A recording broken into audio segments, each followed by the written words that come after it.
इस्लाम निकाह के बारे में क्या बोलता है? क्या यह निकाह करना जरूरी है? यह निकाह का हुक्म क्यों दिया गया? जब हम कुरान करीम का मुताला करते हैं तो अल्लाह तबारक व तआला ने मुख्तलिफ मकामात पर निकाह के जरिए वजूद में आने वाला जो रिश्ता है, मियां और बीवी का रिश्ता, इस रिश्ते को अल्लाह ताला ने बहुत ही खूबसूरत अंदाज में इस रिश्ते को ताबीर किया है।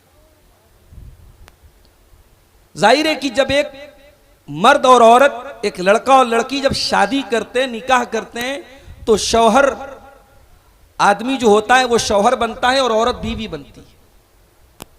यही तो इस रिश्ते के जरिए पहला रिश्ता जो जन्म लेता है, यही शौहर और बीवी का रिश्ता लेता है। इस रिश्ते को अल्लाह ताला ने कुरान के दूसरे पारे में, जहां अल्लाह ताला ने रमजान के रोजे का जिक्र किया है, अल्लाह ने बहुत ही खूबसूरत अंदाज में इस रिश्ते की नजाकत का हमें एहसास दिलाया। फरमाया हुन्ना लिबासुल लकुम व अंतुम लिबासुल लहुन्ना। निकाह करके जब तुम किसी औरत को अपने घर में बीवी बना करके लाते हो, अय औरतों तुम भी सुन लो, जब तुम निकाह करके किसी की बीवी बन जाती हो तो तुम एक दूसरे का लिबास बन जाते हो। हुन्ना लिबासुल लकुम, ये औरतें तुम्हारी लिबास हैं, व अंतुम लिबासुल लहुन्ना, और तुम उनके लिए लिबास हो। इस आयत की तफसीर में उलमा ने लिखा है कि अल्लाह ने लिबास क्यों कहा? लिशिद्दतिल इख्तिलात बैनहुमा। मियां बीवी का रिश्ता ऐसा है कि अलग नहीं होते। वो जो हमारे एक लफ्ज बोला जाता है, एक मुहावरा बोला जाता है, दो जिस्म एक जान, वो सही है। ये निकाह के जरिए ये दो जिस्म एक जान बन जाते हैं, लिबास बन जाते हैं। जिस तरीके से इंसान के शरीर और इंसान की बॉडी से लिबास बहुत कम अलग होता है, मियां बीवी को अलग नहीं किया जा सकता। और आप गौर कीजिए कि यह आयत कब उतरी है?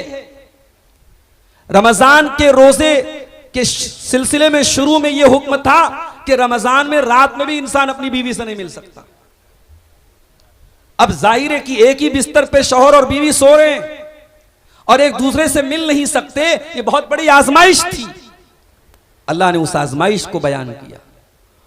उहिल्ल लकुम लैलतस सियामिर रफतु इला निसाइकुम, अपनी औरतों के साथ तुम रोजे के दिनों में रात में अपनी बीवियों के साथ तुम मुलाकात कर सकते हो। हुन्ना लिबासुल लकुम व अंतुम लिबासुल लहुन्ना, क्योंकि तुम एक दूसरे के लिबास हो और लिबास को शरीर से अलग नहीं किया जा सकता है।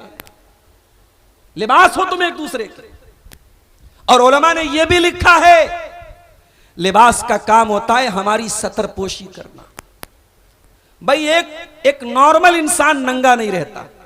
अगर आप रास्ते में जा रहे हैं और कोई आदमी मादरजात नंगा है, सर से पैर तक नंगा है, शर्मगाह नजर आ रही है, तो दो ही चीजें हो सकती हैं।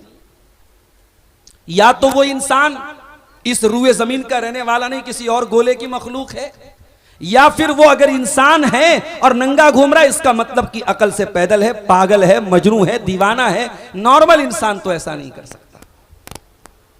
कुरान कह रहा है कि मर्द और औरत, मियां और बीवी एक दूसरे के लिबास हैं, एक दूसरे के ऐब पर पर्दा डालते हैं, एक दूसरे की कमियों पर पर्दा डालते हैं, एक दूसरे के लिए प्रोटेक्शन है, एक दूसरे के लिए हिफाजत का जरिया है। मेरे साथ ये रिश्ता निकाह के जरिए जन्म लेता है। मेरे साथ आज दुनिया में बड़ी मोहब्बत की बातें होती हैं साहब। कहीं फेसबुक पर मोहब्बत हो रही है, कहीं इंस्टाग्राम पर मोहब्बत हो रही है, कहीं सोशल मीडिया के जरिए प्यार और मोहब्बत की मीठी मीठी बातें हो रही हैं। अल्लाह की कसम, मोहब्बत के नाम पे जो ढकोसले चल रहे हैं, ये सारे ढकोसले फ्रॉड हैं, झूठे हैं, और ये वासना और हवस के जरिए। मोहब्बत तो एक ही होती है मेरे भाइयों, वो मोहब्बत जिसमें जिम्मेदारी का एहसास होता है। शौहर सुबह से लेकर शाम तक थकता है, पसीना बहाता है, और जब घर आता है और बीवी का मुस्कुराता हुआ चेहरा देखता है, दिन भर की सारी थकावट दूर हो जाती है, शौहर का सारा गम दूर हो जाता है। मोहब्बत तो ये है मेरे साथ। एक वो इंसान जो जिंदगी में अपने घर का कभी सौदा नहीं लाता था, आज निकाह के बाद अपनी बीवी की छोटी छोटी चीजें लेने के लिए मार्केट जाता है। ये जिम्मेदारी, ये रिस्पॉन्सिबिलिटी का एहसास ये निकाह के जरिए आता है। ये मोहब्बत है मेरे प्यारे साथियों। शादी आपको जिम्मेदार बनाती है, शादी आपको बताती है कि मोहब्बत क्या होती है। इसीलिए अल्लाह ताला कुरान करीम में फरमाता है, वमिन आयातिही अन खलक लकुम मिन अनफुसिकुम अज़वाजन लितस्कुनू इलैहा। मेरे बंदो, अल्लाह ताला की बहुत बड़ी निशानी ये भी है कि उसने तुम्हारे लिए तुम्हारे जोड़े बनाए, उसने तुम्हारे लिए तुम्हारी बीवियों को बनाया। और ये अल्लाह की अजीबो गरीब नेमत है। उसने तुम्हारे जोड़े तुम्हारे जिन्स में से बनाए। उसने मर्द की हमजिन्स बनाया, औरत को औरत का हमजिन्स बनाया, इंसानों में से एक दूसरे का जोड़ा बनाया। बाज औकात हम लोग एक चीज सुनते हैं कि साहब फला औरत पर जिन आशिक हो गया। ये कैसे हो सकता है भाई? जिन्नात और इंसान का कोई जोड़ा बनता ही नहीं है।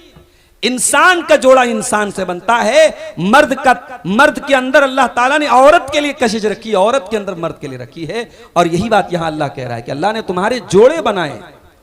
वजाल बैनकुम मवद्दतन व रहमा। और जब तुम निकाह कर लेते हो, किसी औरत को बीवी बना करके घर में ले आते हो, अल्लाह ताला उस मियां बीवी के रिश्ते के बीच में मोहब्बत पैदा कर देता है, रहमत पैदा कर देता है। अहले इल्म ने लिखा है कि मोहब्बत का ताल्लुक जवानी से है और रहमत का ताल्लुक बुढ़ापे से। 60 साल का बूढ़ा है, 60 साल की बूढ़ी है, दोनों बूढ़े हो चुके हैं। अब कोई अट्रैक्शन बाकी नहीं है, शरीर के अंदर कोई ताकत बाकी नहीं है। अब ना औरत खूबसूरत है, ना मर्द जवान है। अब जाहिर है वो जवानी की मोहब्बत तो नहीं है, वो अट्रैक्शन तो नहीं है, वो रिलेशनशिप तो नहीं है। लेकिन फिर भी वो 60 साल का 70 साल का बूढ़ा अपनी बूढ़ी के बगैर नहीं रहता, अपनी बुढ़िया के बगैर नहीं रहता। ये कौन सी मोहब्बत है? कुरान कहता है वजाल बैनकुम मवद्दतन व रहमा। हमने इस रिश्ते में मोहब्बत भी पैदा कर दी, रहमत भी पैदा कर दी। बुढ़ापे तक ये मोहब्बत चलती है। ये मोहब्बत जो निकाह के जरिए वजूद में आती है, ये मरते दम तक चलती है। ये मोहब्बत आज के दौर की मोहब्बत। आज मोहब्बत है, आज ब्रेकअप हो गया, आज मोहब्बत हुई, कल ब्रेकअप हो गया, फिर परसों पैचअप हो गया। अरे ये मोहब्बत है कि फास्ट फूड है भाई? ये आज हमारा फास्ट फूड का दौर है कि खाओ, लिखो और फेंको, यूज एंड थ्रो। आज मोहब्बत भी यूज एंड थ्रो बन गई है। माफ करना मेरे प्यारे साथियों, निकाह वाली जो मोहब्बत है, जो हलाल मोहब्बत है, जिस मोहब्बत को शरीयत ने मोहब्बत कहा है, वो यूज एंड थ्रो वाली मोहब्बत नहीं है, वो आखिरी दम तक साथ निभाने वाली मोहब्बत है। शादी नबियों की सुन्नत है मेरे साथियों। कुरान कहता है वलक़द अरसलना रुसुलम मिन क़ब्लिका वजअलना लहुम अज़वाजन व ज़ुर्रिया। ऐ नबी, हमने आपसे पहले भी बहुत सारे नबी भेजे और हमने उन नबियों को बाल बच्चों वाला बनाया, बीवी बच्चों वाला बनाया। वो नबी शादीशुदा थे, बीवी बच्चों वाले थे।